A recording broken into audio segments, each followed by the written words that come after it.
It's officially time to get our webinar started. And I am Dr. Allie Brown. I'm the Chief Medical Officer at ASCP, and I'm one of your moderators for today's Building Bridges series. Rodney?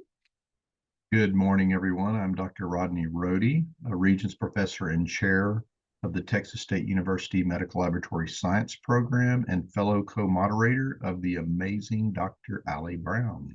Welcome. Ooh, hey, I like that. As a reminder, this series is being launched in collaboration with the CDC as part of the One Lab initiative in order to highlight stories of collaboration and partnerships that have addressed laboratory workforce shortages and challenges. We'd like to acknowledge that this resource was made possible by funding from the CDC. However, ASCP is solely responsible for its content, and the viewpoints shared do not necessarily represent those of CDC. And today's session will feature two really fantastic case studies on the topic of partnerships and service of effective data sharing, followed by a Q&A session, and then we'll wrap up the session with some reminders. Before we get started, I wanted to quickly share a few housekeeping notes. First of all, the lines will be muted. So any questions you might have, go ahead and drop them in the Q&A chat box. So there are two different boxes down at the bottom. One is chat and one is Q&A. We'd rather you put them in the Q&A, although we'll answer if you put them in the chat as well. So put any questions or comments in that Q&A box. And then closed captioning for this webinar is available and enabled for anyone who's interested. And then additional resources, including a link to the recorded session, will be available in about 2 weeks. So prior to our case studies, we're going to go ahead and have each of our presenters briefly introduce themselves. And with that, we're just going to go ahead and move on to our first session with Kelly. Thank you. I am Kelly Wroblewski. I am the Director of Infectious Diseases at APHL. Do we want me to pause and have Kristen introduce herself? Sure. Go ahead, Kristen. Hi, everyone. My name is Kristen Larson, and I am a manager in APHL's Food Safety Program. Great. So I am here today to talk about influenza, and it's less of a case study and more of a description of the influenza surveillance system, because really when we talk about partnerships between clinical laboratories and public health laboratories, when we're thinking about influenza, we really are thinking about the surveillance system and not a specific case. Next slide, please. So very briefly, just the influenza virus to ground everyone. Influenza virus is really a group of viruses. And so most common are the viruses that impact human health are influenza A and influenza B. And then this is a depiction of a virus. So influenza A viruses are the ones that are responsible for human pandemics most often. And so we have the hemagglutinin protein on the surface and the neuraminidase protein on the surface. And that is how differences in those protein structures are how we characterize influenza virus. So seasonal influenza viruses include influenza A H1N1 and influenza A H3N2. And then, of course, everybody right now is talking about avian influenza, influenza A H5N1. Next slide, please. So this is an overview of the U.S. influenza surveillance system. And the U.S. has a very, very robust surveillance system for flu. It has many, many different components, and laboratory testing is only one of them, but is the one I'm going to focus on today. The CDC also looks at outpatient illness surveillance, hospitalization data, mortality data, and then just general geographic spread through a couple of different, using a couple different data sources. So if you go to Flu View at CDC, you can see a weekly update of all of these data sources. But today I'm going to focus on the viral surveillance components. Next slide, please.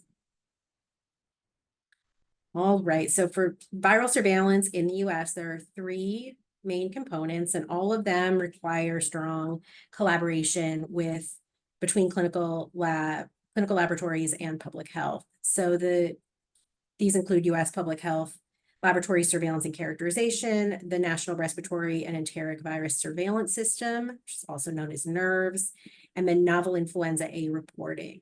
So I'm going to go through these one by one, but sort of from the bottom up. So starting with novel influenza A reporting. Next slide, please. And this one is very simple, but so critical to identifying any sort of novel virus. And as we know, the novel viruses are the ones that we're most worried about because there is very limited immunity to those viruses in the human population. And if it were to spread human to human effectively, that is what leads to a pandemic. So novel influenza A, for this reason, is nationally notifiable, which means both physicians and laboratories, when they identify novel influenza A, should report it to their state health department. And clinical laboratories that perform influenza virus subtyping would report any influenza A positive test that tests unsubtypable by H1N1 or H3N2. And then residual specimen would be sent on to the public health laboratory for additional testing.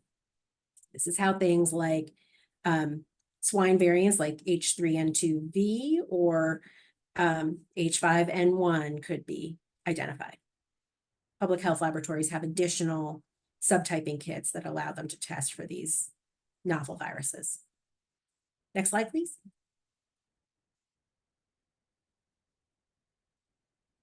So this is a depiction of the most recent week's NERVS data for respiratory viruses. So you can see this isn't a live slide, but there's a respiratory dashboard and an enteric dashboard, and it looks for a number of different respiratory viruses. And clinical laboratories can register that. If you go to the NERVS website at CDC, clinical labs can register to provide their data on a weekly basis, and really CDC welcomes very much the participation of more and more laboratories. I'll show a picture of participating laboratories in just a moment. You'll see right now that influenza is very, very low. Well, you can't see because oh yeah, there it is. So influenza virus is in blue. You could kind of see the curve of the season, and then it starts to drop really rapidly in May. And then the red circles are SARS-CoV-2, and it kind of was much lower, sort of early spring, and you can kind of see that it's on the uptick, which should track with most people's testing data right now. Next slide, please. And so the purple dots on this slide represent where there are laboratories submitting NERVS data. These include public health and clinical labs. And so you can see that there are some places where there are a lot of NERVS reporters. And that is often where there is very, very strong public health laboratory collaboration with the clinical labs. In some of these cases, like Wisconsin, the clinical labs actually report their respiratory and enteric virus data to the public health lab, and the public health lab reports on behalf of the state, but gives all of the individual clinical labs credit. But in other places, we have some gaps. So for that reason, if you are at all interested in submitting data, I would encourage you to consider going to the registration site on CDC's website. Next slide, please. All right, and so I'm going to spend the most time on this, and this is the characterization testing that happens in public health laboratories, and it's really it's so important for a variety of reasons, and I'll go into all of those. And so this is just the most recent week's data for influenza positive tests reported to CDC by public health laboratories. And as I said, so often, well, I'll back up a little bit. So to make the system work, public health laboratories and epidemiologists, depending on the state you're in, work with a number of different providers. So it could be clinical laboratories, it could be outpatient providers, it could be urgent care, to collect mostly pre-screened influenza positives, but in some cases, they ask for a subset of your negatives as well. And this can be a really nice check of the performance of different commercially available assays. And then sometimes in certain cases, in certain states, they'll look to see if those specimens might be positive for a different respiratory virus and do additional respiratory testing as well. But this is where that relationship between clinical and public health laboratories is so critical, because these data are used for more than just monitoring trends in influenza virus circulation. And I'll get into that now. So next slide, please.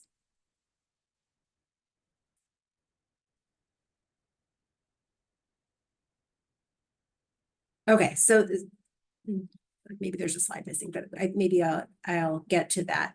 So one of the things that happens after a specimen goes to the public health laboratory where it gets subtyped is it goes on to one of 3 national influenza reference centers.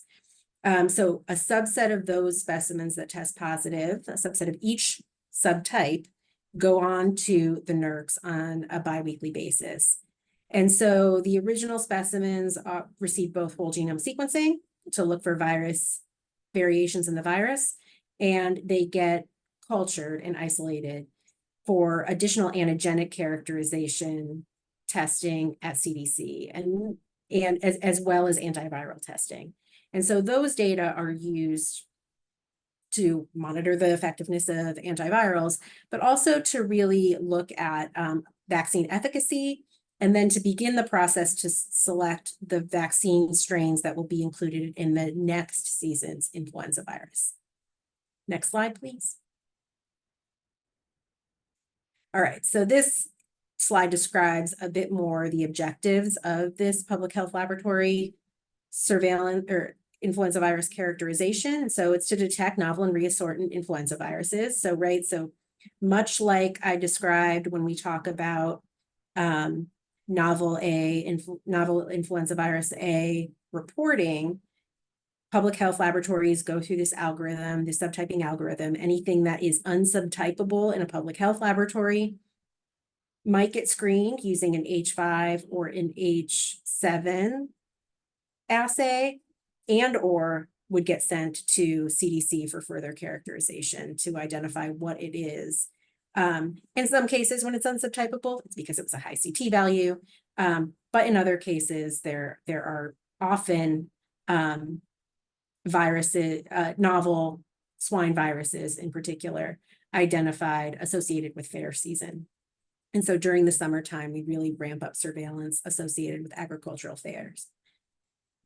So another reason would be to see what else is circulating. So I mentioned this on the previous slide. Some public health laboratories perform enhanced surveillance on a selection of specimens, in addition to performing influenza and SARS-CoV-2 PCR. And then to perform genomic surveillance, whole genome sequencing is performed on that subset of specimens, and the sequences are useful in detecting novel variants and monitoring antiviral resistance. And then to participate in national influenza surveillance. And so this, for these specimens that do get sequenced, a subset of those move on to inform vaccine strain selection. So you're really looking at antigenic characterization to see how the different viruses respond to different antibodies and whether they are neutralized by different antibody sets that CDC has. And then influenza vaccines are still grown in eggs. And so you see how well the viral strain grows in eggs, because the vaccine candidate strain has to grow well in eggs. And so those are an example of some of the kinds of testing that specimens that originate in a clinical lab end up sort of informing at CDC. Next slide, please. All right, so really public health cannot do all of this additional testing that's so incredibly important for influenza surveillance without sentinel providers or clinical laboratory partnerships. And this is a slide from a state that had struggled with recruitment of sentinel providers. And so providers might include clinical laboratories and they might include clinicians, and it's usually a mix. But you'll see this state in 2018 and 19 had only 33 sentinel providers and made a big push to recruit more to get their influenza surveillance numbers up in 2019, 2020, and were incredibly successful and got that number up to 110. And then the pandemic happened, and following the pandemic, really they've struggled to rebound. And I didn't include the additional data, but it's just been a struggle to maintain strong respiratory surveillance submission numbers post-pandemic. I think in part because there were so many retirements, and so many of those strong relationships that had been built were really lost. And but they are just so important. Next slide, please. Yeah. I think I can't emphasize enough that while the partnerships are incredibly important, it's always a little bit challenging to do a presentation like this because they are so different in every single state, in the way, the kinds of sentinel providers that states recruit, the kinds of incentives they provide to their clinical laboratories, the relationships that exist between clinical labs and public health are different across the board. And so I think I can't speak to each individual state on a presentation like this, but they all look a little bit different. Michigan, for example, provides weekly dashboards. They provide aggregate data back to their sentinel providers, and they provide certificates of appreciation. West Virginia, I know, sends out collection kits and provides shipping. So it just looks different everywhere. Next slide, please. And so this is just a depiction of what the workflow looks like. So you have, and it's all approximation, obviously. You have well over a million tests that are tested in clinical laboratories that participate in CDC domestic disease surveillance. 200,000 of those tests go on to public health labs. CDC or one of the national influenza reference centers conducts full whole genome sequencing on about 6,000 of those viruses a year. CDC does that antigenic characterization testing on about 3,000. And then there are about 60 viruses a year that then make it all the way through that whole system and are considered as vaccine candidates for use in the following year's vaccine. Next slide. And so just because this is what everyone's thinking about in the moment, but I do think this is why these partnerships and why we don't want testing to just end at the clinical laboratory all the time. While it is so critical for patient care that quality testing happen as close to the patient as possible, this additional characterization, this finding novel viruses, this informing vaccine strain candidates is also incredibly important to patient care. Ultimately, it comes all the way back around. So right now, there are a number of states that have had herds identified to include, or herds identified as positive for highly pathogenic avian influenza, H5N1, and only 3 human cases have been identified so far, all in farm workers, all have recovered. But making sure that all of those unsubtypables are making their way to public health, keeping up influenza surveillance as we go through this summer, emphasizing the importance of maintaining influenza surveillance when associated with agricultural fairs is important. I think when the virus is under pressure, it's given, so influenza virus is at low circulation right now. When it's under pressure, that's when it has the most chance to mutate. And so we just want to maintain our vigilance every summer, but this summer in particular. Next slide, please. And then, so this is our enhanced summer surveillance guidance. I'm not going to read this slide to you, but we are just encouraging that clinical laboratories continue to submit specimens at the same level and that clinicians consider flu when they're seeing respiratory symptoms this summer. Next slide, please. And then just a few lessons learned. Strong clinical and public health lab partnership are critical to maintaining a robust national influenza surveillance system. And although each state's surveillance system looks a little bit different, providing site-specific data reports, certificates, and continuing education opportunities are good incentives to encourage participation. And we know, I think in public health labs, and I spent the first number of years in my career in a clinical lab, and this is just one more thing that laboratorians are being asked to do. But if there is something that would make it easier for clinical laboratories to participate, they really should share it with their state or local public health laboratory. They want these partnerships to work, and I think if there is something that would be more effective or more helpful, they really will try to work with you as much as possible. I think that is my last slide. And thanks for giving me the opportunity.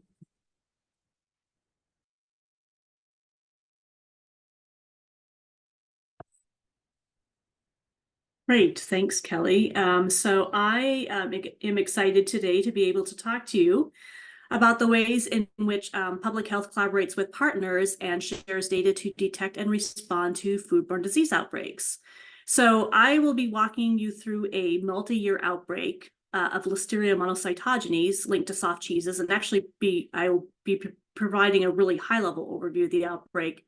And we'll use that as an opportunity to tell you about some foodborne outbreak investigation best practices and lessons that we've learned in the last several years. Next slide, please. So we'll start with the outbreak.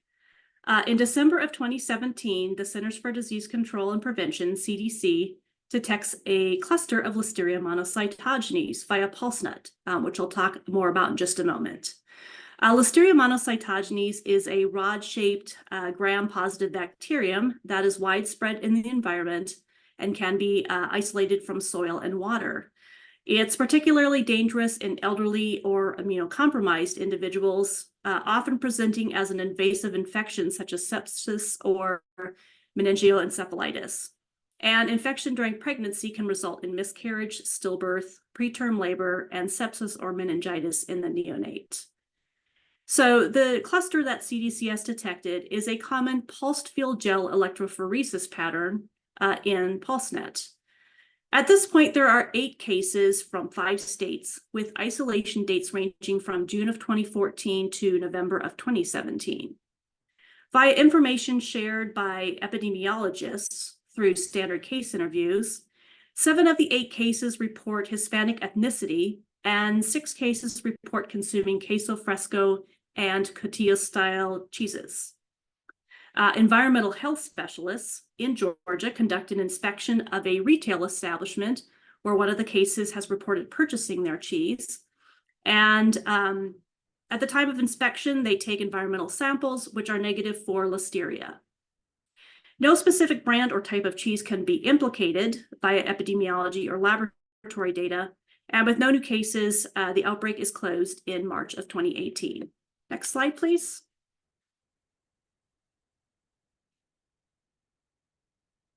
Guidelines for foodborne disease outbreak response, commonly referred to as the C4 guidelines, are a comprehensive source of information on foodborne disease investigation and control for state, local, state, territories, tribes, and federal health agencies. The guidelines describe model practices for foodborne disease outbreaks, including preparation, detection, investigation, control, and follow-up. As outlined in the C4 guidelines, there are 2 general methods used to detect outbreaks: pathogen-specific surveillance and complaint systems. Pathogen-specific surveillance is the primary method that's used to detect most outbreaks in the US, especially multi-state ones. CDC detects foodborne disease clusters by pathogen-specific surveillance through PulseNet, which is a national network of local, state, and federal public health laboratories that connects foodborne, waterborne, and One Health-related illness cases to detect outbreaks. Since 1996, PulseNet has used bacterial DNA fingerprints from foodborne illness cases to detect thousands of local and multi-state outbreaks. Clinicians and clinical laboratories contribute to this network by reporting individual cases of foodborne illness and submitting clinical material to public health departments for further characterization and inclusion in PulseNet. Next slide, please. So we're going to go back to the outbreak. In August of 2021, CDC reopens the Listeria cluster due to 3 new matching cases within a 120-day time frame. Given the longer incubation period for Listeria, which in some cases can be as long as 3 months, this is how CDC defines a cluster of Listeria. At this point, there are a total of 21 cases from 10 states, all closely related by whole genome sequencing, with isolate dates ranging from June 2014 through November of 2021. 19 cases report Hispanic ethnicity, and 14 of the 19 cases interviewed report consuming various brands of soft cheeses. The most common cheese reported is queso fresco in 12 out of 14 cases. Environmental health staff from California, Colorado, Nevada, Tennessee, and Texas test numerous cheese samples from multiple retail establishments, which all turn out to be negative for Listeria. Additionally, FDA inspects and collects product, environmental, and water samples at several firms that are producing cheeses reported by the cases, but all of those samples are negative as well. With no new cases after November of 2021 and no positive samples, CDC and FDA wind up closing the investigation again in January of 2022.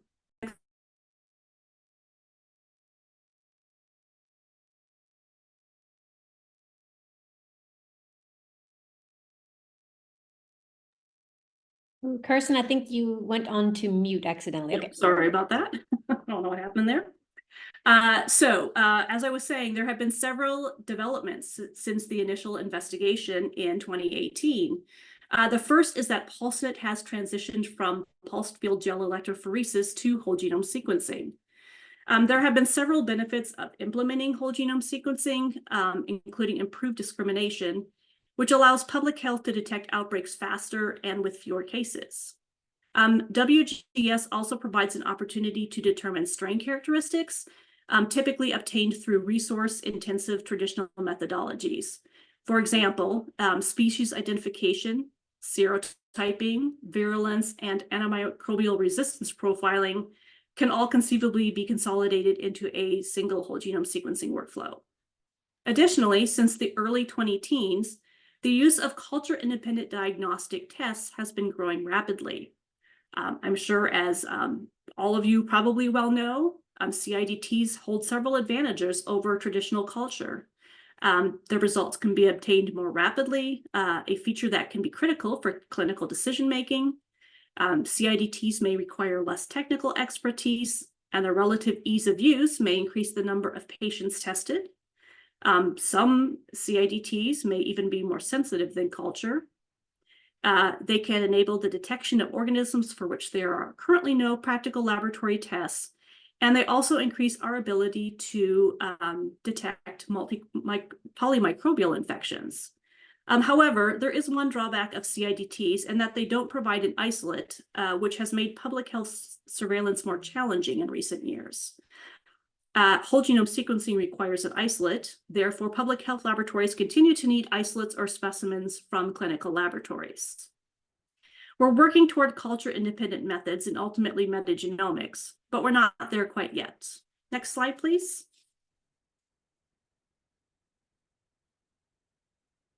Here, on January 10th, the Hawaii Public Health Laboratory reports a positive cheese sample, which happens to match the Listeria cases from the 2017 to 2021 cluster via whole genome sequencing. The cheese sample has been tested as part of FDA's Laboratory Flexible Funding Model program, which is a cooperative agreement between FDA and state human and animal food laboratories. This program is intended to enhance the capacity and capabilities of those human and animal food laboratories in support of an integrated food safety system, in part through risk-based sample testing in the areas of microbiology, chemistry, and radiochemistry. The positive sample is an aged cotija cheese produced by Firm A, who subsequently goes on to issue a recall on January 11th.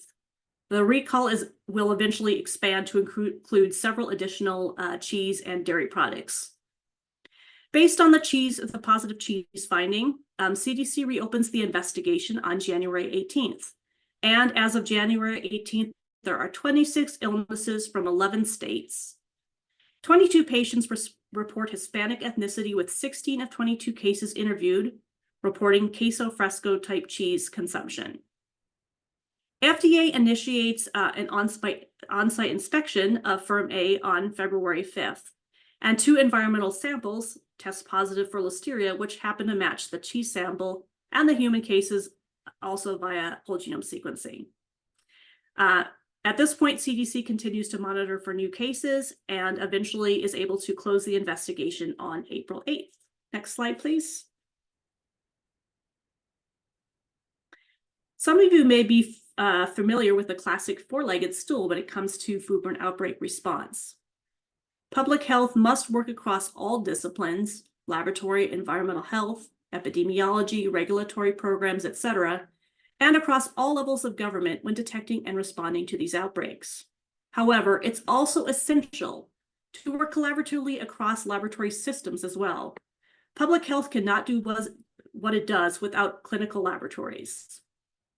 This outbreak would not have been detected and ultimately solved without clinical providers reporting cases of listeriosis, clinical laboratory partners submitting Listeria isolates or specimens, public health laboratories conducting whole genome sequencing on human cases, human and animal food laboratories conducting routine risk-based sampling on products such as soft-style cheeses, and then subsequently sequencing those positive samples via whole genome sequencing, and environmental health specialists and regulatory programs conducting inspections and collecting those food, environmental, and water samples.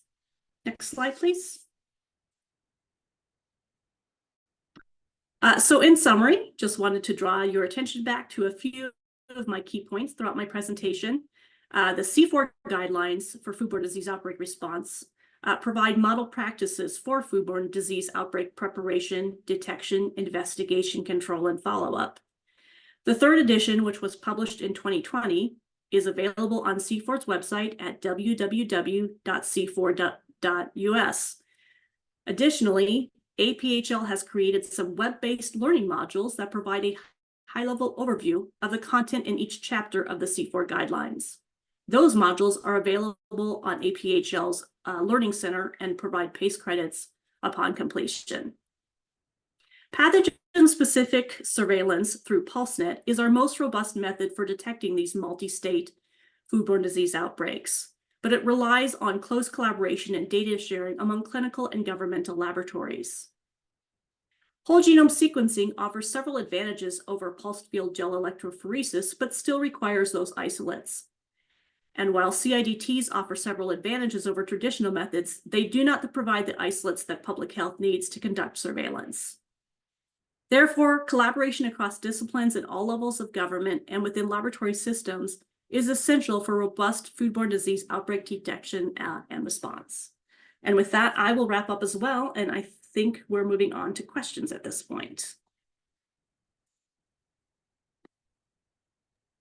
That is correct. Great presentations. Thank you both so much. Dr. Rohde and I will facilitate this Q&A session. I see one that's come in so far that's regarding H1N1 infection in domestic animals. This one specifically in cats. Yeah, I'm a dog person, but we'll still talk about cats. So the question is whether veterinary centers also report flu cases. Yeah, so animal cases of novel flu get reported to USDA. They have jurisdiction over animal health as opposed to human health, which is where those cases get reported to CDC. USDA has also undergone a project where public health laboratories are submitting rabies negative cat specimens, because a lot of the cats that have been affected have showed neurologic symptoms, to USDA just to heighten the surveillance. I will put a link in the chat to USDA website that shows mammalian cases reported since May of 2022. Kelly, do you know if, with respect to animal specimens, do zoos participate in any type of surveillance with public health? Curious. I don't know if there is widespread, what that looks like sort of nationally. I do know that there are zoos that work with their public health very closely for rabies, West Nile, other kinds of surveillance. But I'm not sure of a national program. Thank It's a you. good question. It's interesting that they use the negative rabies cats. When I was working in Texas at the Department of Health, we had a similar program where we would send cattle for mad cow, kind of an adjunct test when that was a big deal back 15, 20 years ago. It's a great way to enhance surveillance through animals, obviously.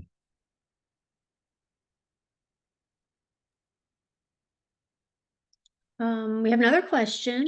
So regarding surveillance for influenza, does the current system provide insights into the impact of influenza on patients who are immunocompromised? So incidence of infection, for example, and mortality rates.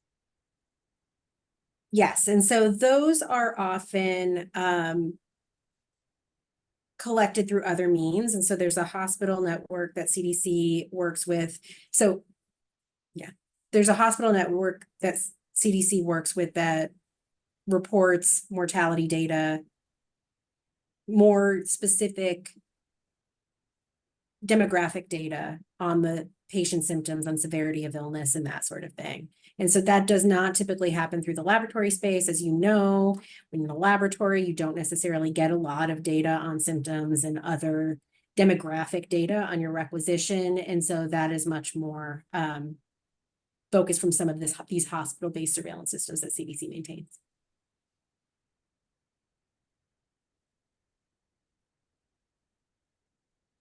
Okay, we have another question that relates to immunoprophylaxis and immunoprophylaxis intervention for influenza. Due to the mutation rate of the virus, we hear this kind of bantered around what the various success rates. What is the success of the vaccine candidates that are designed, and how long does it take to develop protective antibodies?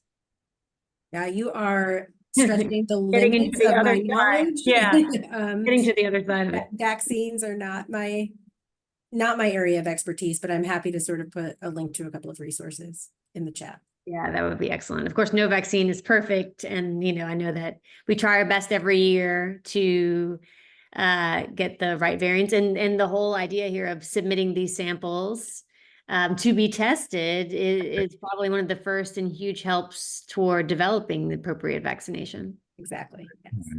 I've recently put together a webinar that's coming up in July, and I was looking at some of that specific data, Kelly. And I mean, in the current, it's hard to pinpoint it exactly, but in the last few years, most influenza vaccine candidates have done, quite well, anywhere from 60 to 80% at preventing illness. But then if you break it down by children and adults and immunocompromised, it kind of changes, but it's definitely in the 60 to 70 percentile kind of across the board at preventing severe illness and severe flu.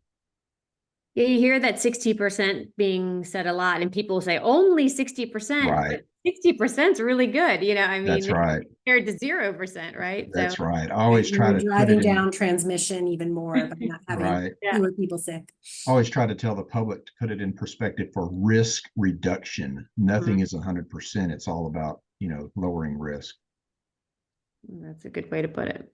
Kelly, do you know if, since we're on the topic of flu, I'm sure Kirsten will get some questions here in a minute for food, but do you know if, I may have missed it in your talk because I was trying to dig into this. Do you know if wastewater surveillance is on board for flu currently? Wastewater surveillance is just coming on board. Okay. It is a new tool, and I think the challenge with wastewater surveillance for influenza in particular is, so they've been collecting data for a while because you kind of need that baseline data to determine sort of what's a true signal versus what is sort of just typical Baseline. baseline. I think the other challenge with flu, and particularly with H5, if we're talking about H5, is that there are so many other sources, and so you really have to know what where your wastewater is coming from. It's in wild birds, it's in poultry farms. Right now it's in milk. So if you have farms dumping milk into a sewer shed, you have the potential for introduction of an H5 signal.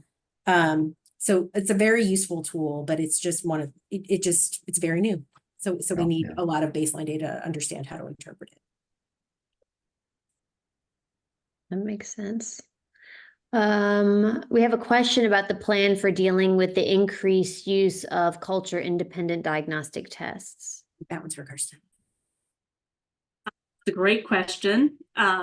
It has been up and coming for several years now because the use of these CIDTs has been rapidly increasing for several years now. And so CDC does have a very specific plan in place to address these.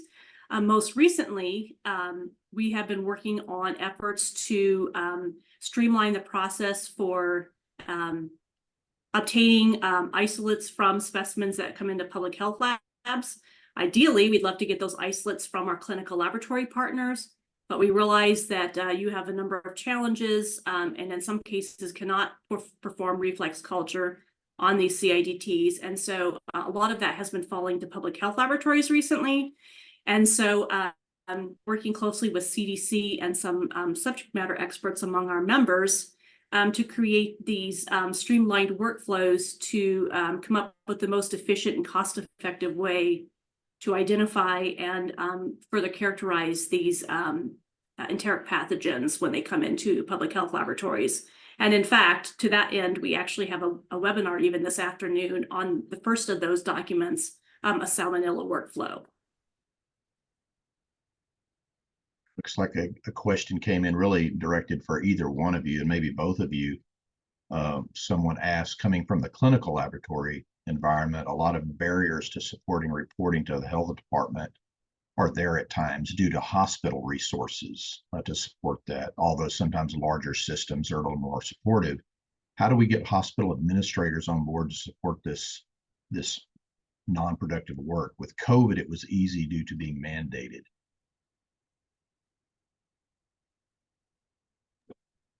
Yeah, I appreciate that that's a challenge. I think if we knew the answer about how to get hospital administrators on board, that would be nice. I don't think I have a great answer to that question, but yeah, I worked in a large hospital system and I worked in a very small rural hospital. And we managed to do it in both places, right? Not always easy, but I think if you having supportive administrators is really, really helpful. It'd be nice to know some best practices, like from your map with all the dots, Wisconsin. Right. You gotta Yeah, call we them could, in Wisconsin and see. that's a Hey, good idea. Yep. Kirsten, do you have anything to add to that one? I was going to say, I don't think I have a whole lot to add beyond what Kelly said. Fortunately, some of the enteric pathogens are nationally notifiable conditions, but, you know, still doesn't, you know, eliminate the challenges that come along with that, you know, the need to do so. In my experience on both sides, I think it really comes down to, and I think Kelly kind of alluded to this in her talk, it really does come down to champions on both sides. You know, you really have to have someone, we all know, I think, how critical it is to have clinical labs interact and integrate with public health, but resources are a real hurdle. And so, you know, sometimes it just becomes a champion issue where you have a critical person on either side kind of pushing and sustaining it. As the question mentions, we tend to knee jerk when there's an outbreak or something. Really, it needs to be sustained, you know, all the time, but that's hard to do sometimes. And I would imagine just the difference between funding for the states within their public health laboratories. Right. Some giving incentives and various resources being offered, I'm not sure that all states have the same ability to offer those types of incentives. Yeah, I think that's absolutely true. And I think in some states, like if we pick on Wisconsin, they are able to dedicate a staff person that's sort of focused on this outreach. And that really is when the most success happens. It really is about having the human resources to really dedicate that time. Yeah, the relationship. You almost have to make it that it's a barrier to not participate. Right. Exactly. And I know in the food safety realm, some food safety public health personnel have even resorted to bringing cookies to clinical laboratories and, just outright bribery, just trying to just forge those relationships and, like you mentioned, just find champions and folks who are willing to do so. Food helps. Safe food though, right? Keep our cheese safe. Got to keep that cheese safe, and don't mess with people's cheese. We have a question just about in general about flu and dairy farms, and about how those, I guess we understand like any sort of zoonosis, how those get spread, but kind of how that was, if there's any intel on how that was perhaps introduced into the population of cattle at all. And Yeah, I think these are still hypotheses for the most part. I think looking at phylogenetic analysis, it seems like the most likely, was most likely a single introduction by a wild bird to a dairy cow. And the theory that I have heard most in terms of the cattle to cattle transmission is the milking equipment. Because it seems like this particular strain has a tropism for mammary glands, and so that is where they are finding it in the cattle. It's not causing respiratory illness, it's really causing mastitis, essentially. that's different. It's flu is a fascinating thing. Yeah, you could be looking for respiratory signs in your animals and not even thinking about mastitis being related to flu. Interesting. Viruses are smart. Yeah, they are And diabolical. tricky. Yeah. It really shows the ongoing need for critical surveillance, in Yeah, all and- areas, environmental, animal, Yep. human. And the importance of One Health, right? It's Yeah. really demonstrative. Yeah.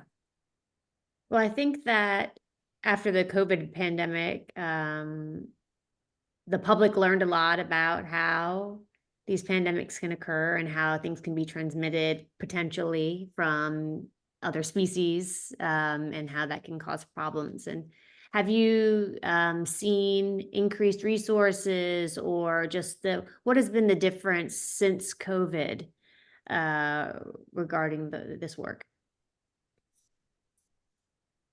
I wish it was a prettier picture. I think, there are still COVID dollars and COVID funding levels in the system, and that has been tremendously helpful to public health in terms of shoring up the technology that is available in terms of testing technology and personnel and workforce development. However, I think there's also tremendous fatigue, which I think we've seen all over the healthcare system as well as public health. Lots of retirements, lots of struggles getting new and excited people into the workforce. And in overall fatigue with, I think, people hearing public health messaging and maybe some skepticism and reluctance. So I think it's a challenging. COVID has added a lot of opportunities, but it's been challenging too to kind of bounce back.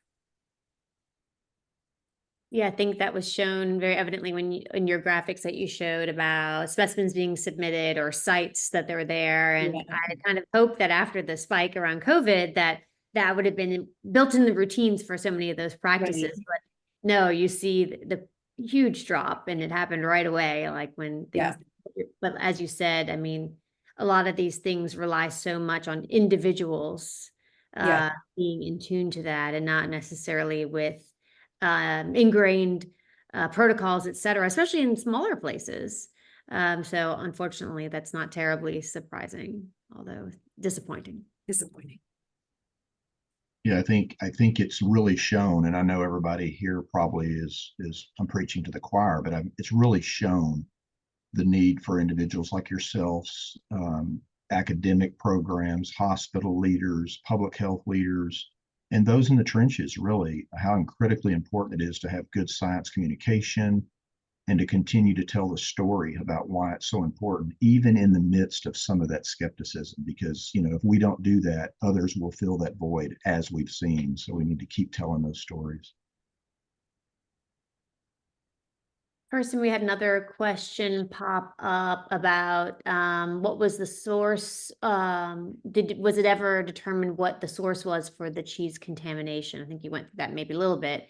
And what is done not just to monitor these things, but is there anything that's done, and what is it to prevent this type of contamination? It says, Right. So I'm a cheese lover, which I like. That's how they summarize. Yes. Of course. Right. Protect the cheese. Yeah. So I think based on the positive environmental samples that FDA found within the firm, that's pretty typical. I think with listeria, oftentimes it's an environmental contamination, and so there were actually a lot of, as I mentioned, the recall itself expanded to include dozens of cheeses and dairy products, all coming out of Firm A. As far as trying to prevent these types of outbreaks, I mean, that's one of the goals of C4 that I mentioned, the Council to Improve Foodborne Outbreak Response, as well as other programs across the federal agencies that are responsible for food safety, are not only interested in obviously detecting these outbreaks, but preventing them from happening in the future. And so, one of the things that the agencies collect are information on attribution. Where are these bugs being found in various foods and in the environment? What are the contributing factors that result in these contamination events, and how can we prevent them from happening moving forward? So yeah, there is definitely a lot of emphasis put on the prevention piece as well, not just the detection and investigation. Awesome. Me to save the cheese t-shirts. Yes, Lots of folks love absolutely. cheese. Don't touch our cheese, right? That's right. Well, I believe we have reached the end of our Q&A session. So as a reminder, I'd like to remind everyone we will be offering 1 CMLE credit for this webinar. Instructions will be mailed to attendees tomorrow via Zoom. Credit can only be claimed by live attendees within 1 month of this webinar date. We want to take a moment to thank all of you for attending not just this webinar, but this series. Based on your feedback, we can report that about 99% of attendees report to have learned something new from our webinar sessions. And the series attendance numbers exceeded those from last year, with over 1,200 registrants, for the series and over 550 attendees. We saw a mix of participants across several laboratory sectors, including academic hospitals, state and local public health laboratories, lab-associated nonprofits, non-academic hospitals, academic research labs, and more. And that's really what this series has been about building those bridges. Yeah, all of that information is fantastic. It's really great to see. And I know Dr. Brown and I have been just honored to be a part of this as your moderators. Hopefully this will keep going.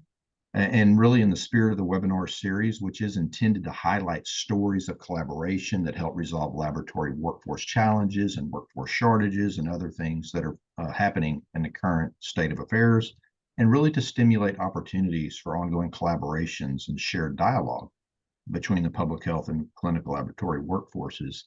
And as someone who has sat on both sides of that fence as a public health professional for about a decade, and now in academia within the medical lab and clinical lab, I just think this is such a fantastic opportunity. And I hope that ASCP and CDC continue to move forward with the whole One Health, the whole building bridges, it's just such a necessary and wonderful thing. So I really do personally appreciate this series, and I hope it continues. Thanks, Rodney. And if you missed a webinar, you want to go back and revisit some of those from this series or even last year's series, we encourage you to visit our website, where you'll find all the recordings as well as summary best practice reports from each session. And finally, we'd like to share a quick note about our next series. We're currently looking for laboratory professionals from different laboratory sectors who might want to be featured in our next series. It's going to focus on unique collaborations and partnerships that have shaped laboratory careers. So hopefully try to show the wonderful world of being a pathologist or a lab professional and really showcase our field that we so much devote our lives to. So if you have someone in mind, or if you have yourself in mind, please reach out to us at grants, that's grant with an S, grants at ascp.org. And with that, we'd like to thank all of you for coming to today's webinar and encourage you to visit our site, where you'll find more information about our next series, the CDC One Lab initiative, and more training resources at supportcdconelab.org. Thank you so much.